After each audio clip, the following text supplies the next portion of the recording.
사울이 길을 가다가 다메섹에 가까이 이르더니 호련히 하늘로부터 빛이 그를 둘러 비추는지라.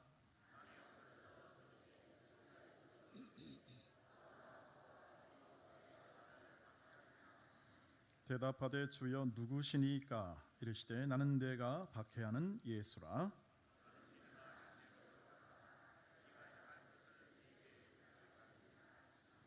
같이 가던 사람들은 소리만 듣고 아무도 보지 못하여 말을 못하고 서 있더라.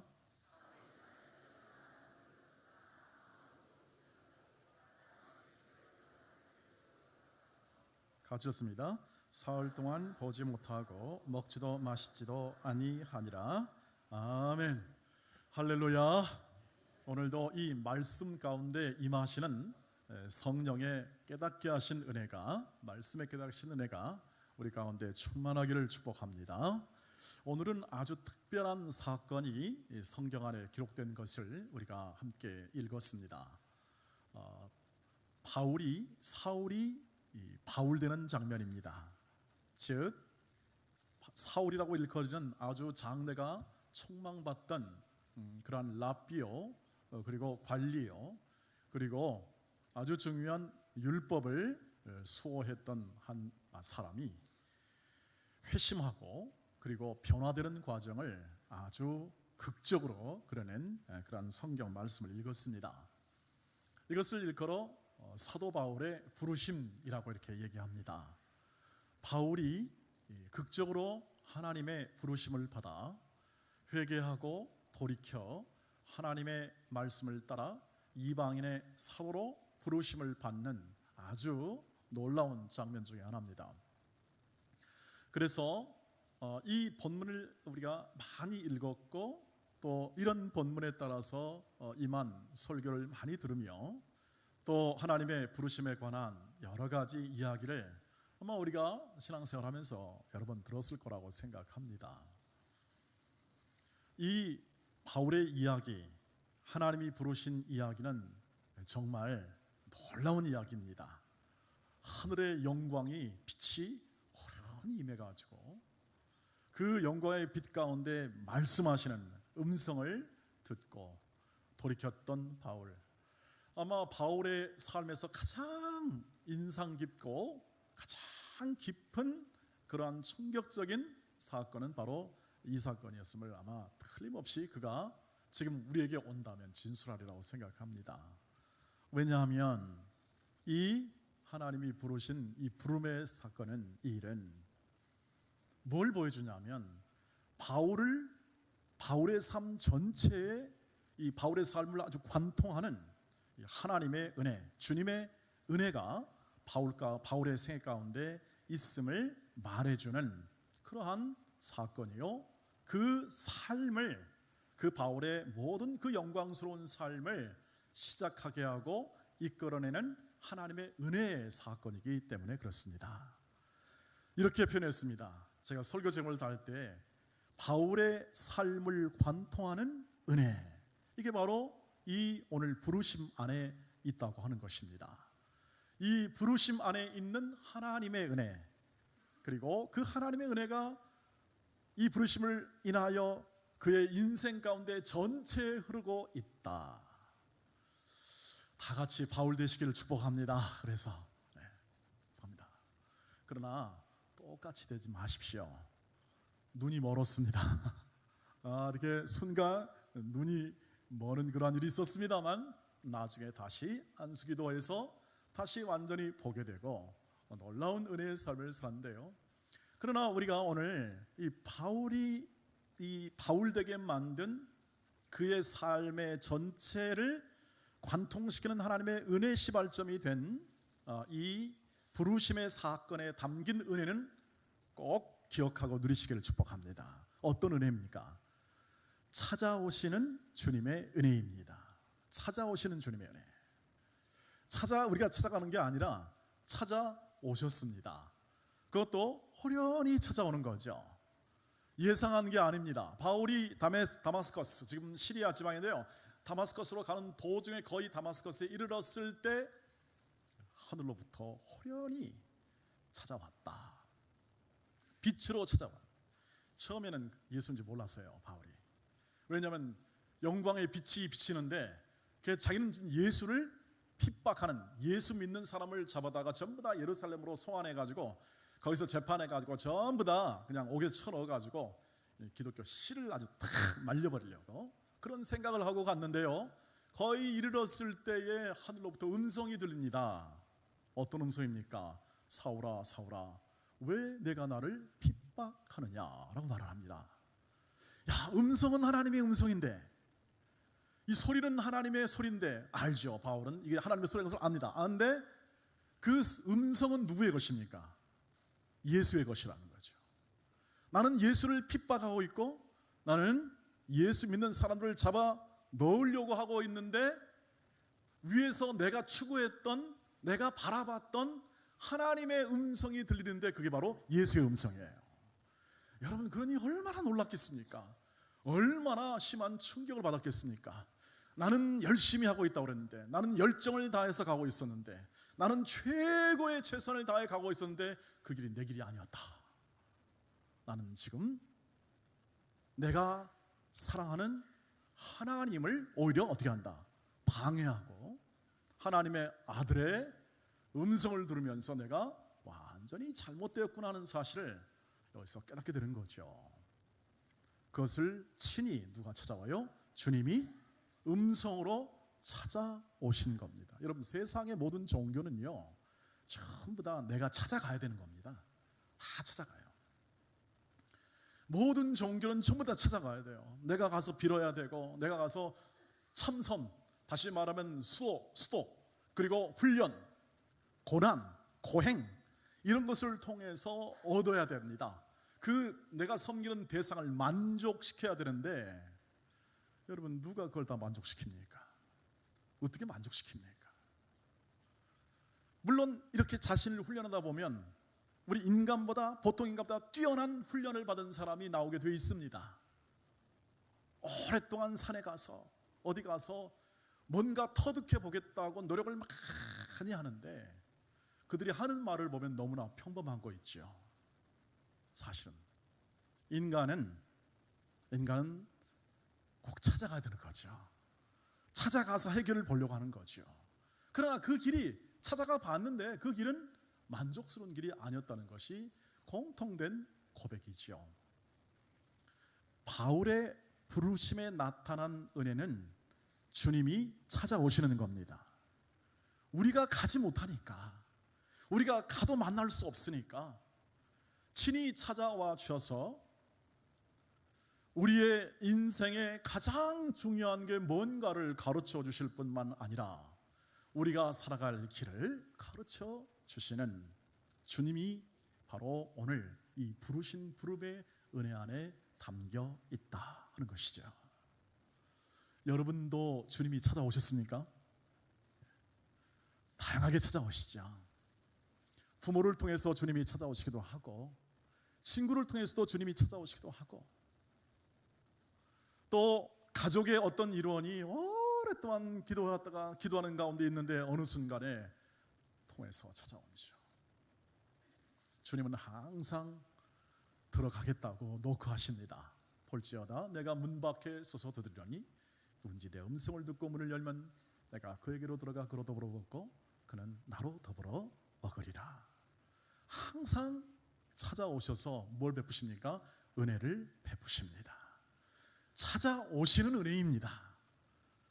우리가 원치 않고 우리가 죄인 되었을 때라도, 바울이 자기는 죄인을 잡겠다고 했지만 사실은 그가 죄인일수 불구하고 그 죄인이 원수 되었을 때 주님이 친히 찾아오셔서 그의 앞길을 밝혀주시는 것이죠. 찾아오시는 은혜. 여러분이 찾아오시는 주님의 은혜를 받았다는 것은 오늘 이 자리에 앉아 있는 것으로 증명됨을 믿으시길 바랍니다. 이 자리에 앉아 있어서 나는 주님이 찾아오신 존재다. 왜냐하면 아무도 성령으로 일하지 않고는 절대 주라고 시인할 수가 없습니다. 주를 찬송하며 하나님을 예배하는 온 믿음의 가족 여러분, 그 하나님의 은혜를 다시 한번 이 바울의 부르심을 통해서 확인해 보시기를 바랍니다. 내 인생 가운데 개입하신 하나님, 그 은혜를 베풀어 주심을 감사합니다. 그런데 이 바울의 이 부르심의 은혜가 찾아오신 주님의 뿐 아니라 그 내면을 변화시키고 그 길을 돌이켜 하나님이 원하는 인생의 삶의 방향으로 삶을 바꾸어 주십니다. 이게 은혜입니다. 바울이 그 길을 걸어갔습니다. 바울도 열심히 살았습니다. 바울도 최선의 삶을 살았습니다. 그런데 예수를 박해하는 삶을 살았습니다. 자기는 안 그랬다고 생각했습니다. 자기는 나는 잘 산다고 했습니다. 그러나 그 삶은 하나님이 원하는 삶이 아니었음을 알게 하시는 것이죠. 그래서 내면을 변화시킵니다. 내면. 어떻게 해요? 그 내면 가운데 주 예수가 중심이 되는 인생을 살아가도록 그 삶의 가장 중요한 가치가 예수를 아는 가치가 되도록 그 중심에 예수 그리스도를 딱 중심 자리 잡게 하십니다. 이게 바로 하나님의 은혜입니다. 주님의 은혜입니다. 이전까지는 내 중심으로 살았습니다. 이전까지는 내 마음대로 살았지요. 그리고 그것이 가장 좋은 삶인 줄 알았습니다. 즉 더 많이 가지고자 하고 더 높게 살고 더 높게 올라가고자 하고 더 강한 권력을 통해서 이것을 통해서 나는 행복하게 살고 좋은 가정을 이루어 살고 그렇게 사는 것이야말로 세상 사람들이 가르쳐주고 내가 학교에서 배우고 매스미디어에서 가르쳐준 대로 다 그 삶이 가장 날 행복하게 만들 줄 알고 살았는데 여러분 어떻습니까? 그렇지 않죠.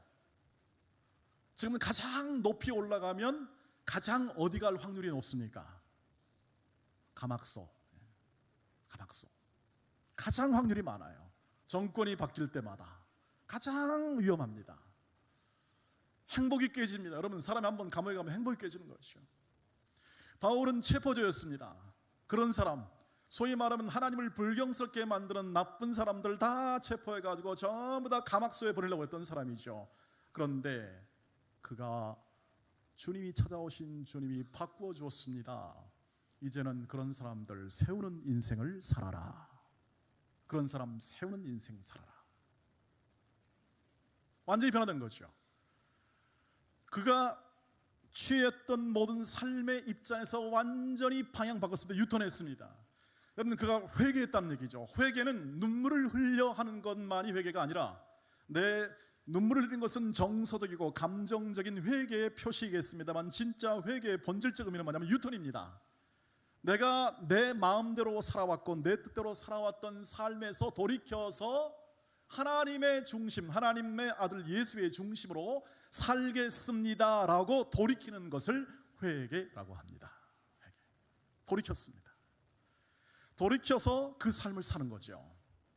하나님이 하라고 주신 일. 그래서 오늘 15절에 보면은 내 이름을 위해서 이방인의 그릇으로 이방인을 위한 사도로서 세웠음을 이 아나니아라는 선지자에게 얘기를 해줍니다.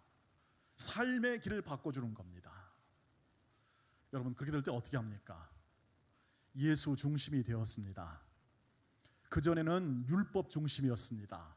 율법을 지키고 율법에 충실해서 그 율법을 따라 내가 성공하고 내 인생의 고급 관리가 되어서 내가 정말 이 권력을 누리면서 정말 떵떵거리면서 성공하며 살아고 행복하게 살아보겠다고 그렇게 마음 먹고 열심히 율법을 지켰는데 그것이 허무한 것이라는 것을 주님이 알게 합니다.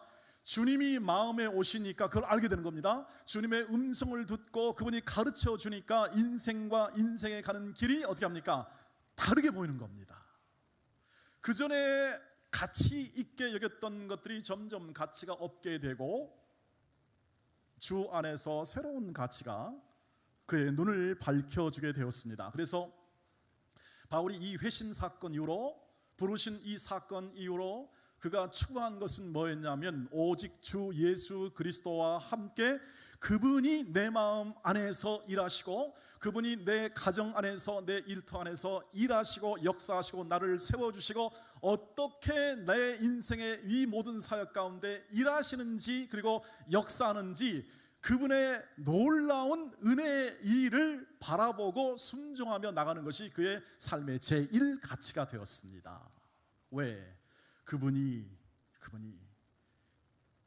자신에게 바울에게 너무 큰 은혜를 부어주시니까 이 세상에서 맛볼 수 없는 놀라운 은혜를 부어주셨다는 사실을 깨닫게 되니까, 잘 한번 따라 주시겠어요? 깨닫는 것이 은혜이다. 은혜를 받은 거예요. 그리고 그의 인생 가운데 말할 수 없는 은혜가 항상 둘러싸고 있다는 걸 아는 거예요. 자신을 이렇게 죄인 되었을 때, 원수 되었을 때, 나쁜 일 많이 할 때 이것을 이렇게 자신을 돌이켜준 것을 너무 감사한 겁니다. 여러분, 정상적인 삶을 살고 있을 때 돌이켜도 감사한데, 여러분 나쁜 짓을 많이 하다가 잘못된 길로 가다가 자신을 돌이켜줬던 그분을 생각해 보니까 너무 감사해요. 그래서 이렇게 표현합니다. 내가 죄인 중에 괴수다. 바울이 여러분 똑똑한 사람이었죠.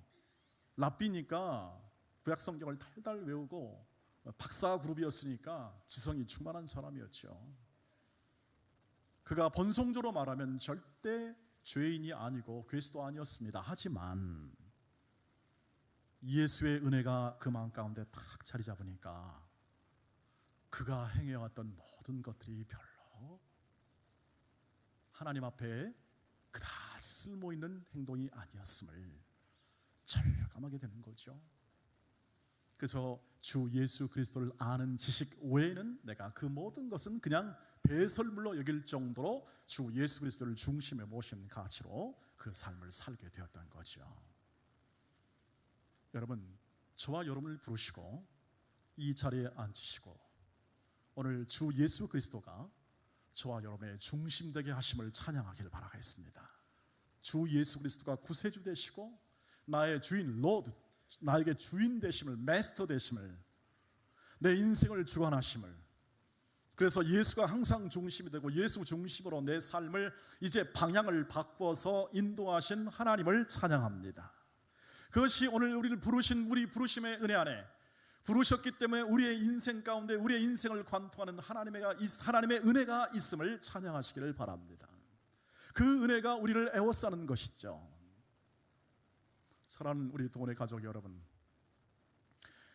바울을 부르신 이 부름처럼 우리도 하나님께서는 하나님의 시간표가 되어서 우리를 부르시고 이 자리에 앉힐 뿐만 아니라 앞으로도 계속 하나님의 길을 제대로 걸어갈 수 있도록, 하나님의 뜻을 따라 살아갈 수 있도록 성령을 통하여 계속 은혜를 베풀어 주십니다. 바울이 깨달은 건 뭐냐 하면 이것입니다. 나를 이렇게 죄인 되었을 때도 찾아와 주시는 하나님의 은혜가 있었고, 주님의 은혜가 있었고, 내 인생길에 참된 가치를 발견하고 그것을 살아가도록 격려하시는 주님의 은혜가 있었던 것은 결코 즉흥적이거나 일시적으로 하나님이 결정한 사항이 아니다라는 거죠. 아니다. 언제부터 결정했다? 창세 전부터 하나님께서 마음 잡수시고 복을 주시고 은혜를 주시고, 그리고 때가 되면 돌이켜서 정말 멋진 길을 걸어갈 수 있고 의미 있는 가치 있는 삶을 살아가도록 하나님께서 작정하시고, 이 때가 되면 다마스커스로 걸어가는 이 바울을 어떻게 합니까? 거꾸로 트이고 찾아와 주셔서 온전히 올바른 길을 걸어가도록 인도하시는 하나님의 은혜가 계속되는 것을 보면 절대 순간적인 것이 아니라 영원한 하나님의 계획 아래에 있다 하는 결론을 내리게 됩니다. 저와 여러분도 그런 결론이 있기를 축복합니다. 에베소서 1장 4절 5절 말씀 보면 찬송하리로다 우리 모두를 창세 전부터 선택하사 하나님의 아들들이 되게 하셨다. 하나님. 여러분, 변함없이 이 창세 전부터 계획된 하나님의 사랑이 오늘도 우리의 인생을 에워싼다면 내일의 미래도 우리의 인생을 에워쌀 줄 믿으시길 바랍니다. 그것은 우리의 확신이요 우리의 소망입니다. 변함없는 우리의 소망이죠. 에베네셀 하나님께서 우리의 인생을 여기까지 인도해 주셨다면 앞으로도 의의 길로 인도하시고 우리의 인생이 꼭 자리할 때까지 우리를 이끌어 주실 것이다.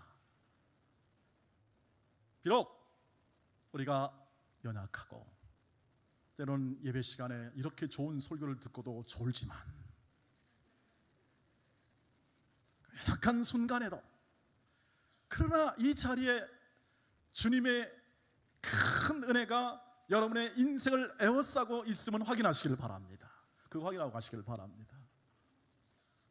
우리 인생의 이 무거운 짐이나 우리 육신의 연약함을 인해서 우리는 늘 좌절하기도 하고, 아까 우리 집사님 기도했습니다. 수능시험 시작하기 염려하고, 수능시험 끝나고 염려하고, 수능시험 끝나고 뿐 아니라 대학 들어갈 때 염려하고, 나올 때 염려의 세계를 살아갈 수밖에 없는 우리지만, 그것보다 훨씬 큰 하나님의 은혜가 에워싸고 있음을 기억해 주시기를 바랍니다. 바울이 여러분 부르심을 받은 다음에 고난의 길로 갔습니다. 뭐 복된 길, 좋은 길, 비단 길로 가라는 게 아니라 사실은 많은 고생과 고난의 길로 갔는데 그를 에워싸는 하나님의 은혜가 항상 그를 압도했습니다. 압도하시는 하나님의 은혜. 그래서 고린도전서 15장 10절 말씀에 바울이 이렇게 말하죠. 나의 나 된 것은 하나님의 뭐라고요? 은혜다. 알잖아요. 우리 알잖아요. 근데 알면서도 자꾸 까먹죠? 왜? 내 마음대로 살려다가 현실 바라보면 언제나 현실에 압도됩니다. 하나님의 은혜가 아니고. 여러분, 현실은 어떻습니까? 현실은 우리의 연약한 육신의 상태로 보면은 정말 어쩌면 예수 믿는 게, 야, 이거 이렇게 예수 믿는 사람이 어려움을 받고 또 뭐 대내적으로 힘든 상황 속인데, 야, 이게 은혜가 되느냐, 정말 은혜가 에워싸고 있느냐에 대한 우리의 의심이 들 수도 있습니다. 여러분, 실제로 그렇습니다. 실제로 우리가 예수 그리스도를 따라 살아가는 삶은 여러분 새로운 시각이 아니면 사실 괴로운 삶이죠. 여러분, 누구나 토요일 같은 때, 주일 같은 때 가면 등산 가고 정말 서로 이렇게 좋은 시간을 갖는 것을 누구나 원하지 않겠습니까? 정말 누리고 싶지 않겠습니까? 주일날 골프 가고 싶은 분 꽤 계실 겁니다. 왜? 저 푸른 초원 위에 그림 같은 집을 짓고, 그 낭만이 이루어지는, 얼마나 멋있습니까? 그런데 은혜, 하나님의 은혜의 관점으로 딱 보니까 그것보다 더 압도하는 하나님의 은혜가 이 예배 안에 있다. 저 푸른 초원 위에 집을 지어도 6개월 가면 끝입니다. 아무리 인간적 사랑이 오래가도 결혼, 저 죽다 못해 결혼해도 6개월 지나면 점점 서로를 알아가면 어려움을 겪게 되는 것이죠. 여러분, 항상 기뻐할 수 있는 하나님의 은혜가 에워싸고 있습니다. 항상 기뻐할 수 있는, 범사에 감사할 수 있는 하나님의 은혜가 우리의 인생 가운데 부르심을 통하여 관통하고 있습니다. 그 시각으로 바라보니까 인생의 모든 것이 아름답습니다. 더할 나위 없이 아름답습니다. 누려서가 아니라, 더 높아져서가 아니라 하나님 안에서 보는 시각과 그리고 그 은혜의 시각을 따라 바라보는 모든 사람이 다 아름답습니다. 그리고 감사합니다. 제 아내가 어젯밤에 숙제를 저에게 주더라고요. 아들 때문에 감사한 거 100가지 써오세요 그러더라고요. 이게 웬 봉창 두드린 소리냐. 뭐 아들 때문에 무슨 뭐 100가지가 써요. 여러분, 100가지 쓸 수 있겠습니까? 말도 안 되는 소리 하고 있다고. 근데 한번 해봤습니다. 한번. 왜냐하면 너무너무 감사하니까, 하나님을 감사하니까. 제가 얼마나 타이핑이 빠른지 말이죠. 20분 만에 76개를 썼습니다. 20분 만에 76개. 제가 놀랐습니다. 야, 하나님의 은혜를 보니까 제가 그래도 고마웠습니다. 여보 고마워. 100개가 아니라 200개가 아니고 100개라 고맙다고 그랬습니다. 근데 숙제가 자녀 2사람 있는 사람은 200개 써오라고 그랬대요. 200개. 쓸 수 있겠더라고요. 하나님의 은혜의 관점을 보니까 쓸 수 있겠더라고요. 시각이 달라지니까 모든 게 감사가 돼요. 감사가 돼요. 은혜의 관점으로 보니까 감사가 되더라는 거죠. 하다못해 죄송합니다. 제 아이의 손가락이 좀 여성스러워요. 제가 주여, 이 남자아이인데 손가락이 여성스러워서 감사합니다 썼어요. 그것도 감사하더라고요. 꺾이지 않아서 감사하기도 하고 때로는. 사랑하는 우리 가족 여러분, 우리 각 사람이요, 여러분 남편과 아내 있잖아요. 얼마나 아름답습니까? 대답이 없으셔서 더 이상 얘기하지 않겠습니다. 여러분, 여러분은 옆에 계신 분이 얼마나 아름답습니까? 저는 연세가 들면 들수록 아름다워 보이십니다. 우리 권사님들의 이 머리가 그레이색, 흰색 있잖아요. 이야, 멋지다. 저건 100만 원을 줘도 못한다. 저건 염색 못한다. 하나님이 만들어 주신 것이다. 그리고 우리 내면 안에 일어나는 주님과의 동행의 삶의 풍요함 있잖아요. 이것은 세월이 가면 갈수록, 여러분 우리 3, 40년 교회에서 기도하시는 권사님들의 이 기도를 우리가 어떻게 모방하겠습니까? 모방. 그걸 어떻게 돈 주고 살 수 있겠습니까? 주님 안에서의 이 풍요함, 은혜의 풍요함을 우리가 가만히 관점 생각해 보면 세상의 것은, 이 세상에 있는 우리는 모든 부분들이요 크지 않아 보이는 거예요. 크지 않다. 일시적이다. 오히려 괴로움은 더 많이 줄 수 있다. 제가 신문을 보니까 어떤 게임을 만든 사람이 5조 원을 벌었답니다. 5조 원. 놀라지 않으십니까? 여러분 한 보통 10조 원 가지고 계십니까? 근데 제가 생각해 봤습니다. 이 사람 때문에 인생 망친 사람 어마하게 많다. 이 게임 때문에 수백만, 수천만 명의 청소년들이 지금 구렁텅이로 가고 있다. 모르겠습니다. 이것을 제가 비난하는 것이 아니라, 우리가 좋은 것을 통해서 또 유익하다고 하는 것을 통해서 돈도 벌고 많은 것을 하지만, 이렇듯 이 세상에 있는 것들이 그리 우리에게 늘 우호적이거나 우리를 다 복되게 만들지는 않더라는 거죠. 괜히 돈을 벌고 많은 것을 하지만, 그러나 그것 때문에 일어나는 수많은 나쁜 것들도 엄청나게 있다는 거죠. 좋은 목적으로 핵을 개발하지만, 그러나 저렇게 아주 호전적인 그러한 체제의 그 자기의 독재를 위한 그러한 핵도 개발하기도 하고, 나쁜 것으로 그 좋은 것을 사용하게 되는 그런 악용되는 케이스도 얼마든지 있다. 그러나 하나님의 은혜는 절대 넘쳐도 부족함이 없는, 실수가 없고 불완전함이 없는 하나님의 은혜이다. 그 은혜가 우리를 감싸고 있음을 기억해 주시기를 바랍니다. 제가 기억하기에, 제가 고1 때 저는 주님이 저를 찾아오셨다고 생각합니다.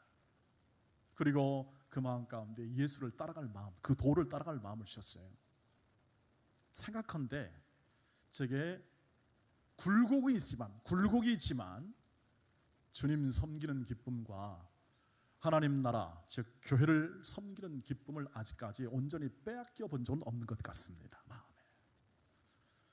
앞으로도 그렇게 주님이 해줄 줄 믿습니다. 그게 제 소망입니다. 소망. 교회를 섬기고 하나님 나라를 섬기는 것, 곧 하나님의 모든 지체를, 주님의 지체를 섬기는 이 일에 바울이 고백한 것처럼 기쁨을 잃지 않고 하나님의 애워싸 하시는 하나님의 은혜 안에 가기를 소망하는 거죠. 여러분 11개월 보내셨죠? 11개월을 우리가 올해도 배웠습니다. 얼마나 빨리 시간이 가는지. 50대는 정말 50km 가는 것 같습니다. 60대 성도 여러분 몇 킬로로 가십니까? 몇 킬로예요? 시속 60km로. 70세 성도 여러분 몇 킬로 가십니까? 네, 여러분 빨리 가는 것처럼 보여도 은혜 안에 가시기를 바랍니다. 은혜 안에 주님과 더불어 가시면 됩니다. 그러면 그 가는 걸음과 시간이 결코 아깝지 않을 것입니다. 그 시간만큼은 감사하며 기쁨으로 보낼 수 있을 것입니다. 우리를 창세 전부터 그렇게 만드시고 오늘 이 자리에 앉히셔서 우리의 모든 생애 가운데 은혜로 채워주시고, 나의 나된 것은 하나님의 은혜라고 고백한 것, 나를 부르셔서 나됨과 우리 가정과 일터와 삶의 정속에서 주님과 동행하는 삶을 살아가도록 우리를 세워주시는 하나님을 앞으로 12월 달에도 확인하시기를 바라고, 내년을 생각할 때 그 중심으로 우리의 삶의 계획을 아름답게 세워나가시기를 바랍니다. 그것을 믿고 따르고 소망 가운데 의지하시기를 축복합니다. 은혜가 세워줄 겁니다. 이 은혜 안에 견고히 서십시오. 우리 함께 찬양하도록 하겠습니다. 나를 부르시는 은혜, 나를 세워주시는 하나님의 은혜를 찬양하길 원합니다.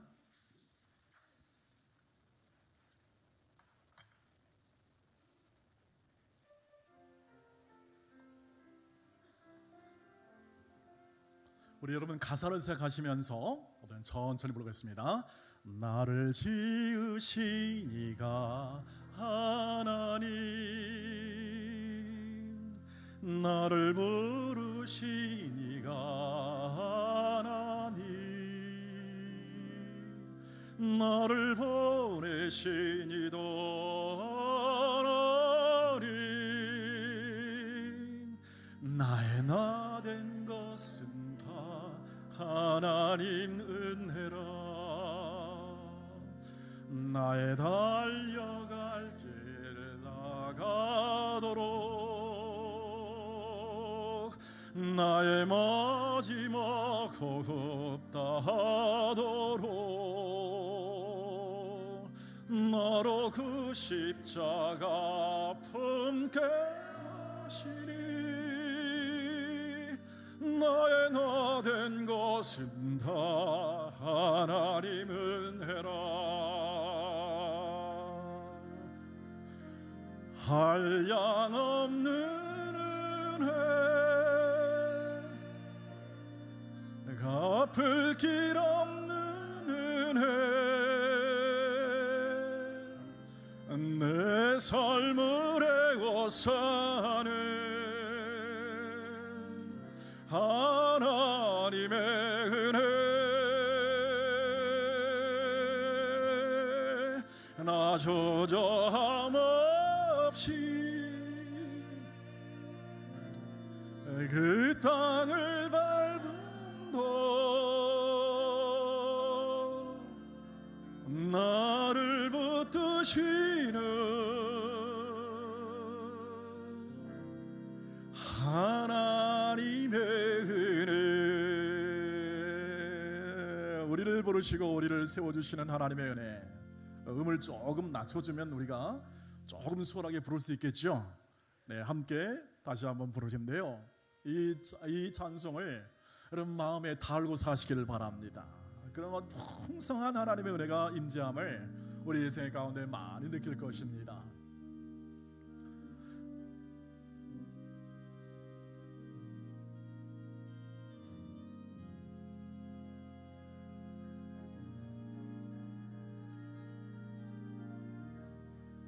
같이 찬양합니다. 나를 지으신 이가 하나님, 나를 부르신 이가, 나를 부르신 이가 하나님, 나를 보내신 이도 하나님, 나의 나 된 것은 하나님 은혜라. 나의 달려갈 길 나가도록, 나의 마지막 호흡 다하도록, 나로 그 십자가 품게 하시니, 나의 나 된 것은 다 하나님 은혜라. 한량없는 은혜, 갚을 길 없는 은혜, 내 삶을 애워 사는 하나님의 은혜, 나 주저없이 그 땅을 밟음도 나를 붙드시는 하나님의 은혜. 이제 우리 이 감사의